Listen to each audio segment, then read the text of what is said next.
All right, students, welcome to chapter 39, lecture for BUL 3130. Kind of late in the week. I wanted to get this out there so you'd have it, if not for the quiz, for the review when we get ready to come up on the final, which is only a couple of weeks away. We are at that ending point. We have this week, and then next week will be our last new material, and then we'll move into the final. A couple things before I get going with this. I have posted 35. It is a lecture from last semester. The material hasn't changed, so it's not a issue as far as material goes. So make sure you view it. And before I get started with this one, let me go ahead and let you know about a couple of things that I would really like for you to take care of. I have posted a link and a announcement from either the end of last week or the beginning of this week. That is a link to the evaluations for the course. Please go in and do those. I do read those. I read your comments. I read the ratings.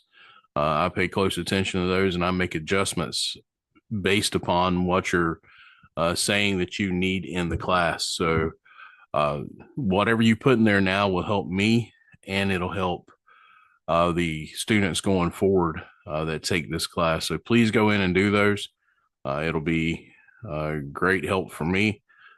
So that is kind of where we're at with those. And like I said, that winding down process, or we'll use a business term, a winding up process of the term as we get ready to reel everything back in that we've learned since the midterm and get ready for the final. So let's go ahead and get started with 39.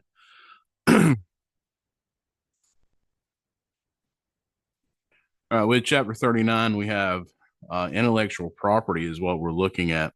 And this is one of those things that from surveys and from a discussion post that will be posted beginning of the week, next week, that you'll be able to do that'll where you give me some insight in what you would like to have in the course.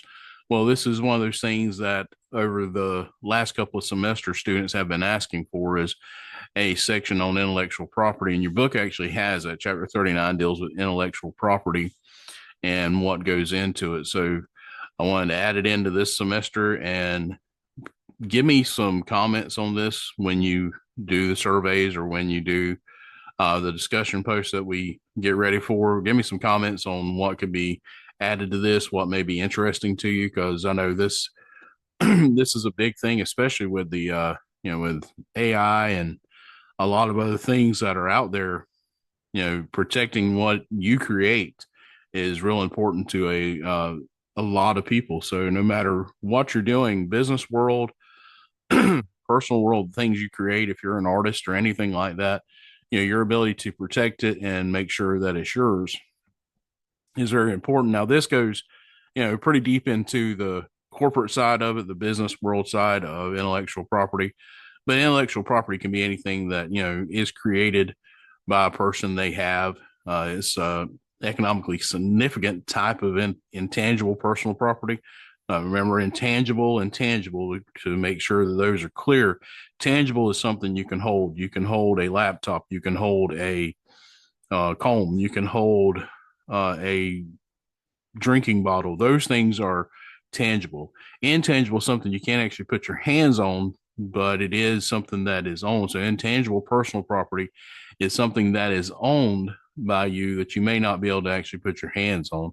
The examples this gives are like trade secrets, trade symbols, copyrights, and patents. So really and truly, pretty heavy into the business side of it. But if you're a writer and you write a book or you write anything that is going to be published, you may want to put a copyright on it so that it's protected and someone can't take it. If you have a certain type of item that you produce, you'll want to make sure that it's protected, the production process of it, trade secrets, a patent on it so that no one can recreate it.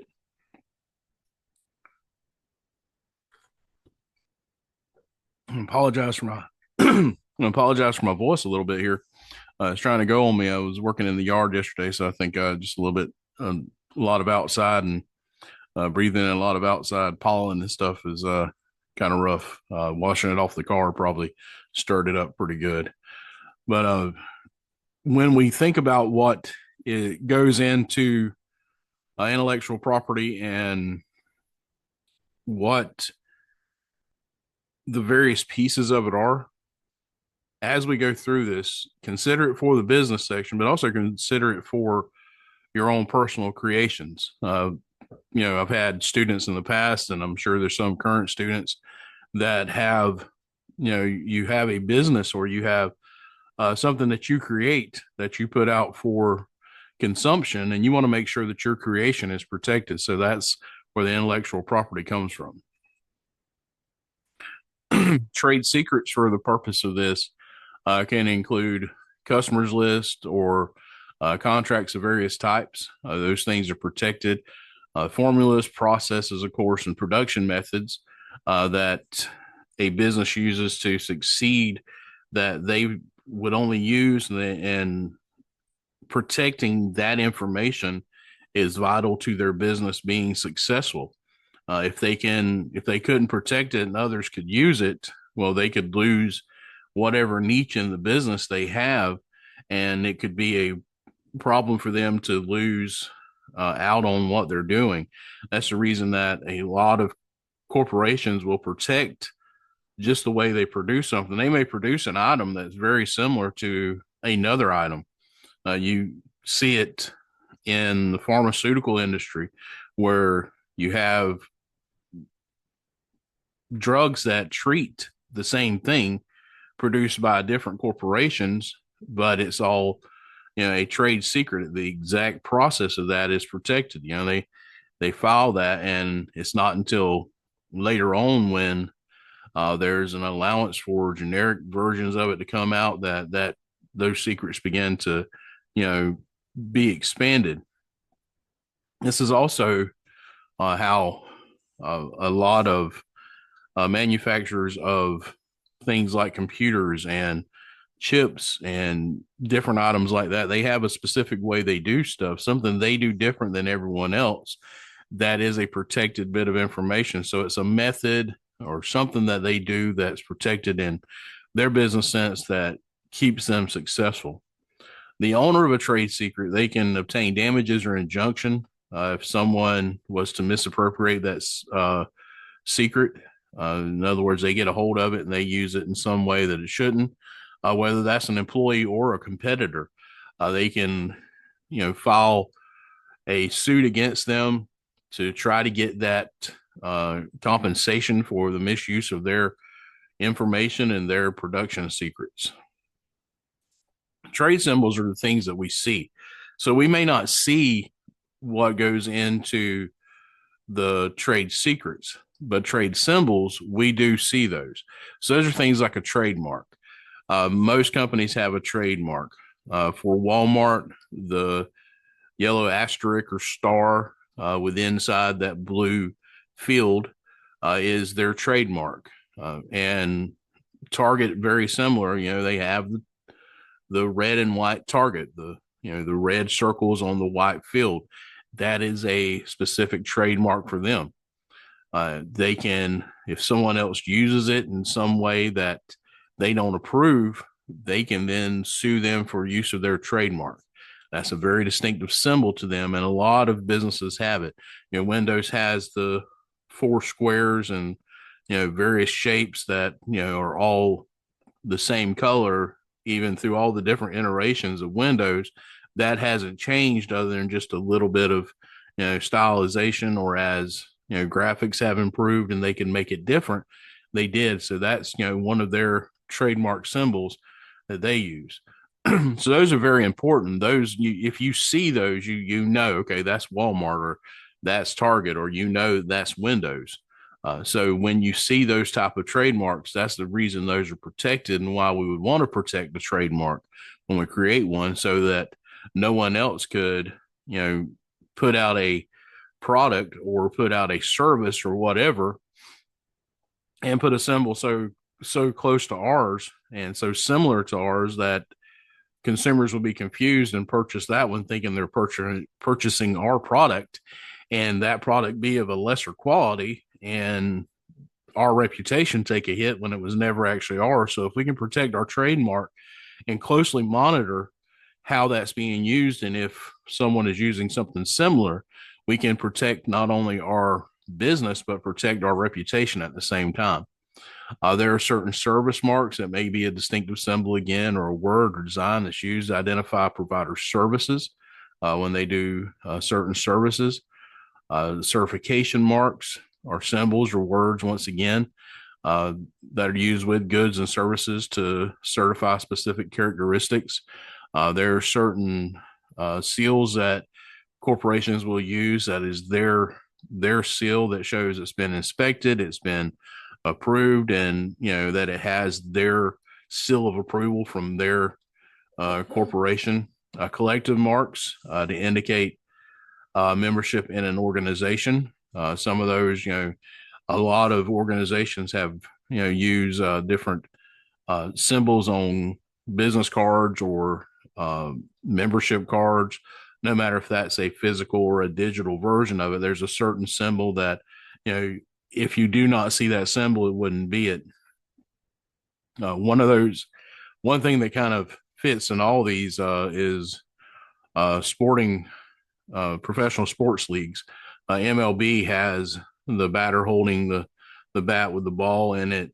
They have a holographic version of it that fits on most things, and that's, if you do not see that, it's not there. And then registration to be registered and thus protected by the Lanham Act, which is the act that protects a lot of these different symbols and things.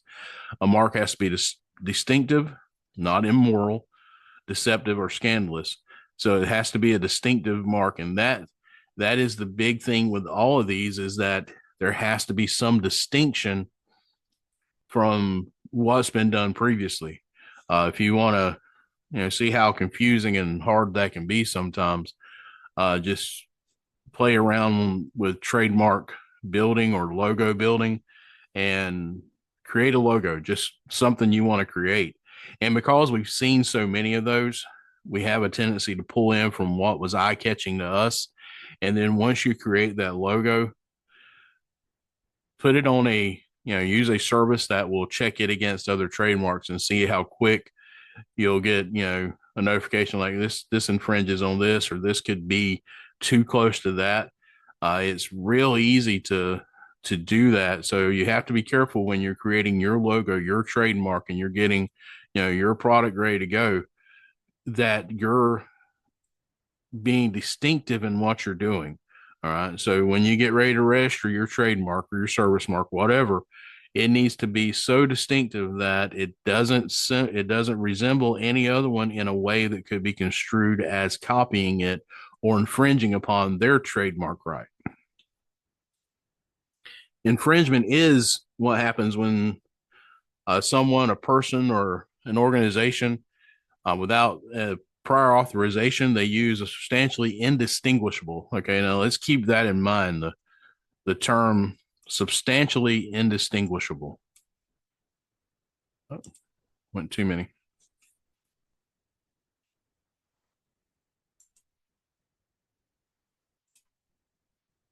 So this term is what the lawsuits and intellectual property law builds upon that term, substantially indistinguishable. It's a mark that is likely to cause confusion, mistake, or deception. So if we were to look at something like a Walmart, their symbols. So I talked about a few minutes ago, or a few slides ago, where Walmart symbol currently is the asterisk or star, whatever you want to describe it as, that is normally yellow on a blue field. That is what their common trademark is now. A few years back, it used to be a smiley face. Well, that smiley face is not so indistinguishable because it is used on a lot of different things. And because of different issues that arose, the use of smiley face in shirts, there has been a copyright on the bright yellow smiley face. And so there were some changes that took place, and they went to a more distinguishable item for their use. And one that really and truly, if you were to use that, it's going to be real easy for them to understand, or somebody to see, oh, that's a copy of the Walmart symbol. So it's one that, if it was still the smiley face, well, we put smiley faces on everything. People that like to use emojis when they text, they may put a smiley face in there that's real close to what was the Walmart symbol. So that change into the symbol they use now, that trademark, was to make it uh, so unique and so distinguishable from other trademarks that it's easier to see when someone infringes upon that. So a trademark needs to be that way. So as this said, it must be distinctive. Okay, so it's very distinctive. So when we look at that to see if something is substantially indistinguishable, a yellow star on a blue field is pretty easy to see. If it looks like the Walmart asterisk or star, whatever you want to call it, that's gonna be okay. Well, that looks like it. But what if you invert those colors? You're still using the same symbol in the same color, so that is not substantially indistinguishable from what their mark is. So you need to have it something to be so different, so dissimilar, that there's not a confusion, because it's protecting the corporation who has that mark, who their reputation is tied to that. And I've said it a couple of times, and the important part of this is that the reputation of a corporation is tied to their trademarks, their symbols, the things that we see, their forward facing items, their forward facing marks and distinguishes. Those things are what we see. We understand as soon as we see them what they are.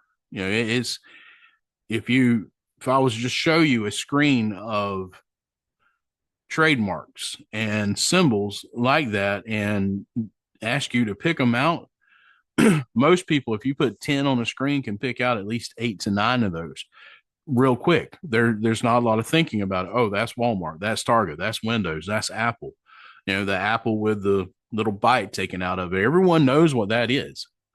And those things are set. And if you infringe upon that, you're infringing upon not only their symbol, but their reputation, their product line, their business. And so that's why it's protected like it is. So something has to be substantially indistinguishable for it to be used. So it has to be to a great deal, substantially, a great deal different, indistinguishable, or distinguishable from it. So it has to be a great deal distinguishable for it to be shown that it is infringement. All we have to do is that it's a great deal indistinguishable from it. So it's so similar to it that, it looks like it will cause confusion, mistake, or deception. It's that confusion, that mistake, or deception that, or what we look at when it comes to those items. So we want to make sure that we're not infringing in that way. Definition of trade names is any name used to identify a business, location, or occupation. That's your trade name. It's protected under the Lanham Act, but infringement is may not be registered under the Lanham Act, but their infringement is prohibited. Infringing upon someone's trade name. You can't call your product Windows, even if they are Windows. You can't call your product, your store. You can't open a store up and call it Walmart. Those type of things make sense, right? Trade names. The damages and injunctions can be sought for those infringement. I don't know how many of you ever seen the movie Coming to America, or the sequel to it, McDougal's. Was definitely a ripoff of McDonald's, but it was one of those things where it was a lot of infringement upon some copyrighted material. Now, where that doesn't apply And what we may not have talked about as much as, because of adding some extra things in, franchisees. So when you have a franchisee, they are paying to be able to use those trademarks. So the McDonald's you walk into in your neighborhood, they may not be owned by McDonald's Corporation, but the person who owns the franchise, they have paid McDonald's a substantial amount of money to be able to use a bag with the golden arches on it, a cup with the golden arches, that, unmistakable, fry box, the red box with the, golden arches in the middle of it. Those things are paying for. So that's not infringement. They're paying for it. It's when it's not being paid for and it's being copied to a certain extent. The golden arches on any box that looks like a fry box is going to be something that's not, it doesn't fit substantially indistinguishable because, well, that box of fries, McDonald's is known for their fries, those type of things go into that consideration. So when, those things are looked at and that infringement, that's kind of where it comes from. So a trade name, something similar to McDonald's, something similar to Target, those type of things, opening up a store with a, having a symbol that is blue and white, or even if you just reverse it, have a red background with a white target or bullseye on it, and calling the store Bullseye, it's pretty easy to see what you're trying to copy there. So those type of things are where infringement comes in, because it's pretty easy to see where the copy is and what you're trying to do there. The next thing we want to look at is copyrights. Now, copyrights are interesting. All right. So, definition of copyright is an exclusive right, usually for the author's life plus 70 years to original works of authorship. All right. So, let's think about some things that, their copyrights end. So when someone passes away and then they get, after 70 years of them, after they've passed, that copyright ends unless someone renews it, but in most parts of the original works of authorship, that copyright is going to end. We've had a whole lot of things that have come into the open market, if you will, such as, that original version of Mickey Mouse, the Popeye the Sailor Man, an original version of that character, Winnie the Pooh, and things along those lines. And people have just, began to make money based upon those earlier iterations of it, because they're now open to be used, because copyrights and trademarks, began to go, those type of things. So having your copyright is very important to protect it, to keep your creation from turning into everybody's way to make money. So registration for that, they're not required, but it provides an additional remedy for infringement. A copyright, to a certain extent, you can set up a basic copyright by just making sure that you date when a creation is done, have something that, not a handwritten date that anybody could put, but some way of proving a date of when it was created. If you're writing out sections in a book and you're doing the old, the old fashioned way that some of us older people still do, we write stuff on paper, you can mail it to yourself. The date stamp is proof of when it was created. If you're doing it digitally, your computer tracks when you're typing and what you're doing, and when you save stuff, when you save it, there is a stamp that says it was saved here. When you create videos, if you're you create videos for social media, maybe you're wanting to be an influencer and you're creating stuff, your copyright could be based upon that first time you produced a certain reel or a certain video or whatever it may be. So those type of things are where you can get some protection in there, but it's always a good idea, especially if you have an item that you're really going to put out for a lot of consumption, to register a copyright You can do that, through copyright offices. These are all federal things also. The copyright trademarks and all are federal uh, items that you do. So you go on their website to get those type of things done. All right. Copyright protection provides exclusive right to reproduce the copyrighted work, prepare derivative works based on the work, to distribute your copies of it, and perform or display the work publicly.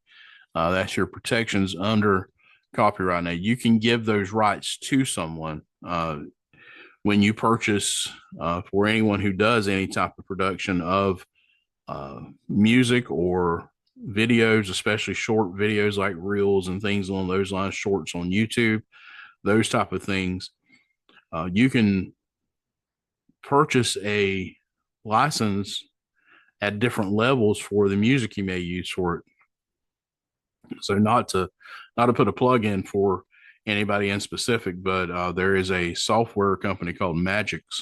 They actually work with a couple of other companies. They have a bigger umbrella in there, but you can buy music through them, and you can buy just samples of music, or you can buy whole songs that are created through creators. They're not songs like you would hear on the radio, but they're created items, and you can get a basic license for them, which means you can use it for your own personal use.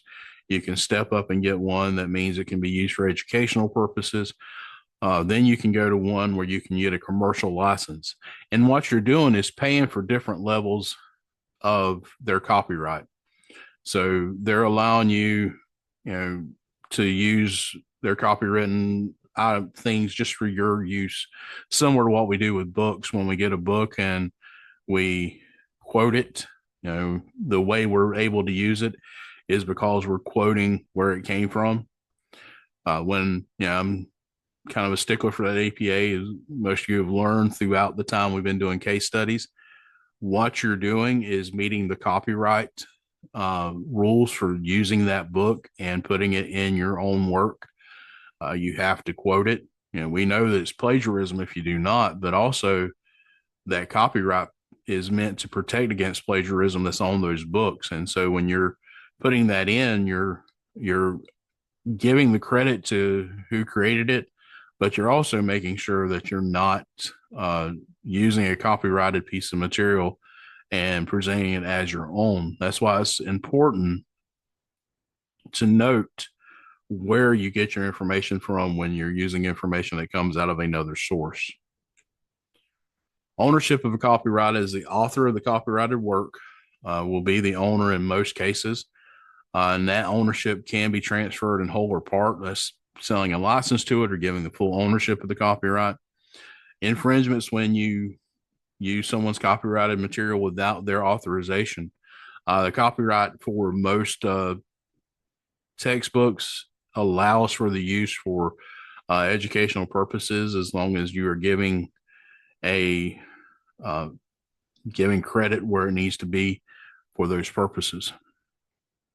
The remedies for copyright infringement can be an injunction, impoundment and possible destruction of infringed articles, actual damage plus profits or statutory damages, the cost, and criminal penalties. There's a lot that goes into it. And the reason that you have to be real careful with copyright is because of all this. You can lose your work completely, pay damages to them, whatever damages it may be, plus any profits you've made off of it. So money you made off of it will become their money. And statutory damages are possible in some cases. There are some statutes that state what can be done, plus the cost of the use of that, their court costs, those type of things. And then there are certain criminal penalties that come with copyright infringement. A patent goes a little bit deeper beyond that. So a patent has to do with inventions, and it's the exclusive right of the invention for 20 years from the date of application for utility and plant patents, 14 years from the grant of that patent for designs that are done. For something to be patentable, It must be novel. In other words, there's not any of it around. Something new, something that's not commonly used, useful in some way, and not obvious. Okay, so something that's not like everybody would create that. It's just common to do that. So those type of things are what they're looking at. Usefulness means it has to be useful in the market you're trying to put it into. There has to be some actual use that the general public would get from this item, or if it's a niche type item that businesses working within that environment would be able to use. There has to be some useful intent with there to get a patent. Patents aren't extremely, they may not be extremely easy, but you can get those. A lot of companies that produce equipment, tools, computers, those type of things, they'll have a lot of patents going at one time, because what they're doing is they're getting the ideas that they have out. They're getting the thoughts that they have for an item, for a new version of something. Like each time there's a new version, there's a new patent for it. And so they're re-upping that so that they can create new and keep moving forward. And they'll get a patent for it. And it may be something as simple as a change in the mechanism of how a box opens, a change in the latch of it, or in,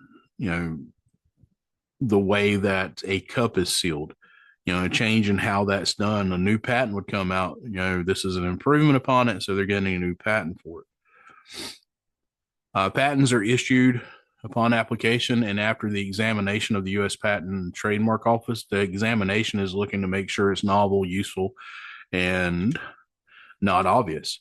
They're wanting to make sure that those things are, in place and it works like it should. When someone infringes upon it, they're using it without permission. They make, use, or sell a patented invention. You can search patents, and this is where that protection has to be in place, because you can search out patents, and there's designs in there and a lot of things involved in how they're doing something as far as a new item comes out. So it's real important to make sure those protections are in place. That infringement is protected, and you can get injunctive relief.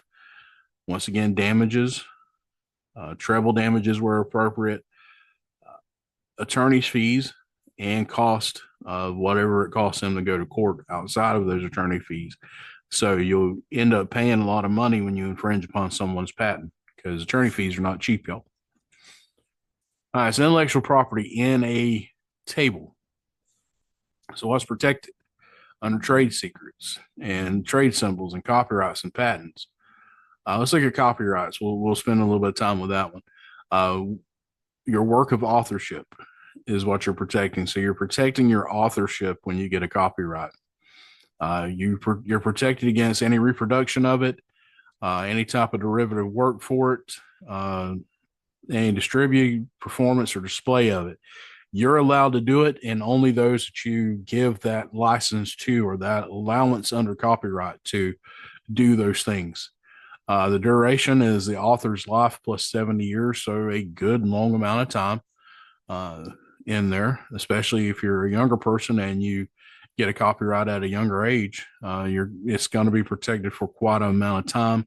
It is federally protected. The only thing that's not federally protected here are trade secrets, but you can go to court to get those protections and get some damages from it if someone was to infringe upon it. Trade secrets is a valuable secret. So every one of these has a monetary value to a certain extent, the money that could be made from an item that you have a patent on. So you have future value in a patent. A copyright has whatever current value plus what you could possibly make from it. Trade symbols are the value in not only your the money made from that trade symbol, but your reputation, those type of things. Trade secrets, on the other hand, exceed the value in all these, because this is how your corporation runs, how you run your business. Things that you do to keep your business running and make your business profitable, those can be your trade secrets. So those carry an intrinsic amount of value way beyond what maybe the possibility of what you could make with a patent. When you get a patent for something, just because it's approved for a patent that they consider it to be novel, useful, and not obvious, doesn't mean that you're going to make money on it. There are a lot of patents that have gone through the patent office that never made a dime. So, it's not a guarantee that you're going to, get rich with a patent, or, you're going to make money off of it. Same with copyrights. You can produce as many books as you want and copyright all of them. They may sit on the bookshelf at Second and Charles and never leave off the bookshelf in the markdown section. That book that was originally $45 may be in the markdown section for $2 and sit there until they donate them to a library or something. Trade symbols, they have some intrinsic value because you're using those as a symbol of your corporation, your company. Whether or not your company's making money, that's how much that symbol is going to be profitable. Trade secrets are how you're running and doing and whatever. And you don't care about protecting those until you start making money. So trade secrets are valuable because they're protecting how you're making money. And that's where the value on those come from. All right. So that is intellectual property in a nutshell, not a deep dive into it. The book just has a small chapter on it. So it's not, we didn't go into it and get into all the different pieces and parts of how that goes. But if you have any questions on it, please let me know. And until next time, stay safe and study hard.